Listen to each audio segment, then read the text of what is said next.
গতবারের তুলনায় মানে মনে হচ্ছে এবারের স্টলগুলো একটু বড় করেছে আর একটু সুন্দর করেছে। বই পড়তে সবাই অনেক ভালোবাসে।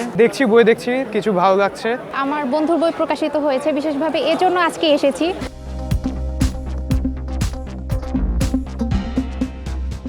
সবাইকে অমর একুশে বইমেলায় শুভেচ্ছা। আমাদের সময় নিয়মিত আয়োজন বইয়ের খোঁজে আপনাদের আমন্ত্রণ জানাচ্ছি আমি হিমাতুল জান্নাত।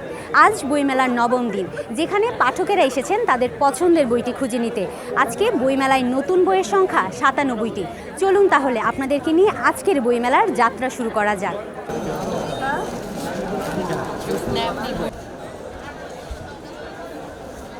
গতবারের তুলনায় মানে মনে হচ্ছে এবারের স্টলগুলো একটু বড় করেছে আর একটু সুন্দর করেছে, তো দেখেই ভালো লাগছে। আলহামদুলিল্লাহ, সব কিছু ভালোই লাগতেছে। আর বইয়ের মেলা বলে কথা, বই পড়তে সবাই অনেক ভালোবাসে। সো বইয়ের মধ্যে নিজেদের মনের ভাষাটা ফুটে ওঠে, সেই কারণে আসলে সবাই আসে এখানে বইয়ের মেলাতে।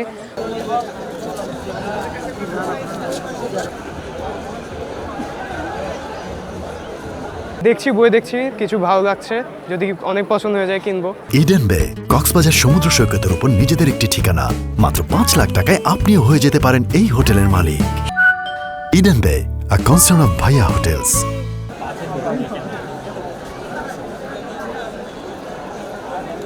প্রতিবারের মতো আমি এবারও এসেছি। আসলে অনেকগুলো বই প্রকাশিত হয়েছে, আমার বন্ধুর বই প্রকাশিত হয়েছে, বিশেষভাবে এজন্য আজকে এসেছি তার বইটা নেয়ার জন্য। এবং এছাড়াও হচ্ছে যে প্রতিবার তো আমার মনে হয় যে কম মানুষ, এবার প্রথম দিকে অনেক বেশি মানুষ অনেক বেশি উৎফুল্ল, যেটা আমাকে খুব বেশি আসলে ভালো লাগার একটা কারণ।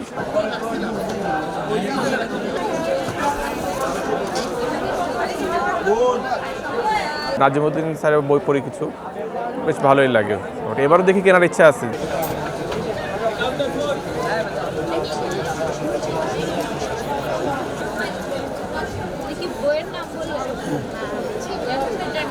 এই ছিল আমাদের আজকের বইমেলা। আজকে আমরা গল্প করেছি বইমেলায় ঘুরতে আসা বইপ্রেমীদের সাথে।